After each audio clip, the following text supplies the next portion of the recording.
Alors, euh, sur la vie chère, et bon, les Togolais disent, bon, le Togo est confronté à un problème de vie chère, nous parlons de l'adressage. Ben, la réponse que je donne pour ne pas polémiquer, hein, parce que, bon, j'avoue que c'est une considération qui m'énerve un peu, parce que quand on a dit ça, c'est que on protège le gouvernement qui est pris en flagrant délit de violation des lois, voilà, de violation des lois, et on oppose à celui contre qui est victime de cette violation-là une considération qui ne relève pas de sa responsabilité. Alors, la vie chère, c'est des problèmes liés à la gestion du pays. Et moi, la réponse que je donne, je dis, tout à l'heure, on a parlé en long et en large de nos compétences et tout ça, et des compétences qui nous sont données et que nous exerçons et que d'ailleurs nos autorités de tutelle nous retirent pour donner aux DAC, etc. Tout ça. Nous n'avons même pas encore même mise sur les compétences qui sont les nôtres, hein, qu'on ne nous laisse pas exercer librement. Comment voulez-vous que nous puissions aller dans une compétence qui ne relève pas de nous? La vie chère, ça ne, mais où est-ce que, où dans la loi sur la décentralisation, il est marqué que c'est les communes qui doivent régler le problème de la vie chère? Nulle part. Ça, c'est de la compétence, sur la gestion du pays, c'est de la compétence. Mais au Sénégal, lorsqu'on a pris la décision, le gouvernement a pris la décision d'influer dans l'économie, je ne sais pas moi, il paraît que c'est 50 milliards de dollars, ou je ne sais pas, et autres. Lorsque le gouvernement a décidé d'augmenter le salaire et autres, lorsque le gouvernement a décidé de toucher le vécu quotidien des ménages vulnérables, des personnes vulnérables, où on les a aidés, etc. Est-ce que c'est les communes qui ont réglé ce problème? Ça n'est aucunement, et je ne sais même pas comment une commune peut régler le problème de la vie chère. Donc, le règlement de la vie chère, ce n'est pas de la compétence des communes. C'est pour ça que l'État, dans la décentralisation, a délégué par la loi sur la décentralisation certaines compétences aux communes. C'est tout. Le reste de ces compétences-là, c'est pas parce qu'on a organisé des élections locales que l'État a démissionné de toutes ces compétences et que donc l'État n'a plus rien à faire et que tous les problèmes dans le pays seront réglés par les communes. Non, c'est pour ça que dans la loi sur la décentralisation, c'est bien précis. Les communes, en compétences propres, vous avez l'obligation de faire ça, et vous ne pouvez faire que ça.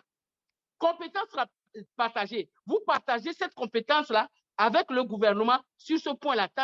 Les compétences transférées, voilà, c'est les compétences qui ressortent exclusivement de l'État. Mais si l'État décide lui-même de vous transférer ces compétences-là, il vous le transfère. Et au moment où il vous le transfère, il vous transfère le financement aussi qui doit vous permettre de réaliser ça. Parce que ça, là, cette compétence-là, c'est de son domaine, c'est lui qui doit le réaliser, mais il estime que vous pouvez le réaliser plus efficacement que lui au niveau central. Et donc, il accompagne ce transfert-là du transfert de fonds pour vous permettre de réaliser.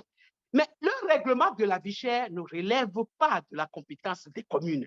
Voilà pourquoi le GOF 4 ne peut pas, puisque le problème de la vie chère n'est pas un problème lié à la commune du GOF 4 seul, c'est un problème national. Et donc, c'est ce problème qui relève, dont le règlement relève de la compétence exclusive de l'État au niveau central. Voilà pourquoi le problème de la vie chère ne peut pas barrer la route au problème de l'adressage des rues, qui est de la compétence propre des communes. Et donc, ensuite aussi, moi, je n'ai jamais vu dans quel pays est-ce que l'oppresseur a jamais donné à l'opprimé quelle est sa priorité.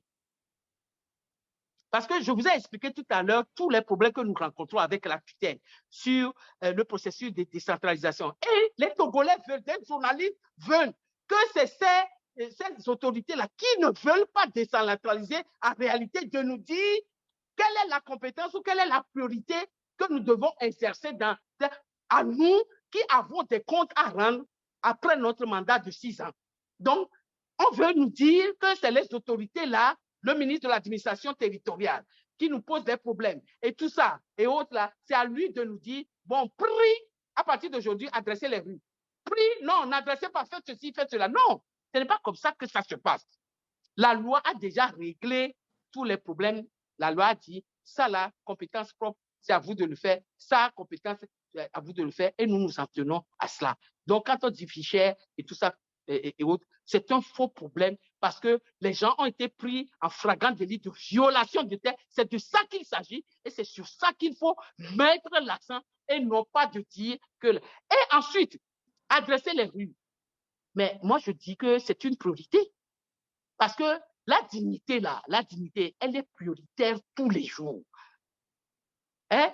Quand on met la date d'un assassinat, de l'assassinat du président, du premier président démocratiquement élu, alors qu'on a organisé à coups de milliards une CVJR où on a dit qu'on veut se réconcilier et tout ça, on ne veut plus célébrer les fêtes qui fâchent, etc. Le 13 janvier, Sylvanus Olympio a été assassiné et autres. On a célébré cet assassinat-là en grande pompe et tout ça. Ça aussi, ça fâche parce que lorsque les gens célèbrent, font la fête ce jour-là, il y a des gens qui sont meurtris dans leur cœur, qui se rappellent que le président de la République a été assassiné, etc. Et tout ça. Et donc, on ne doit plus célébrer les dates qui fâchent.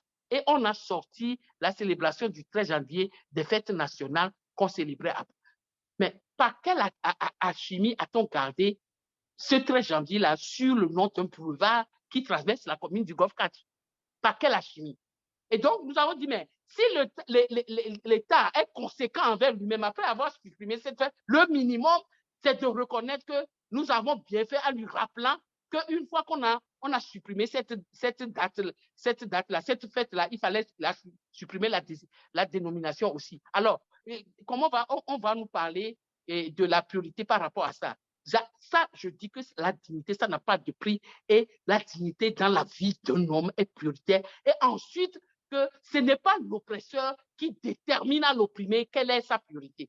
C'est l'opprimé elle-même qui décide que ça, là, c'est ma priorité. Et je le dis que l'adressage des rues, nous ne l'avons pas fait en début de mandat. Nous l'avons fait toute proportion gardée 3 années après l'exercice de notre mandat, pendant que nous estimons avoir réglé des problèmes qui sont prioritaires et autres et tout ça, et nous sommes arrivés à ça.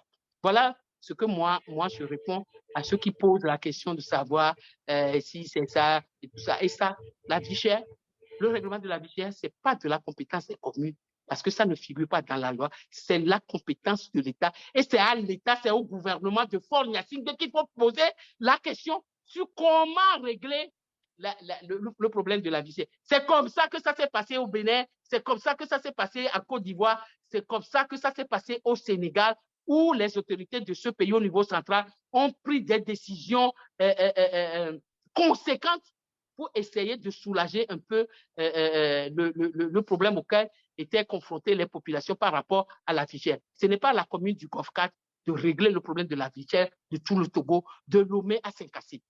C'est au gouvernement de M. Faure Gnassingbé de régler ce problème.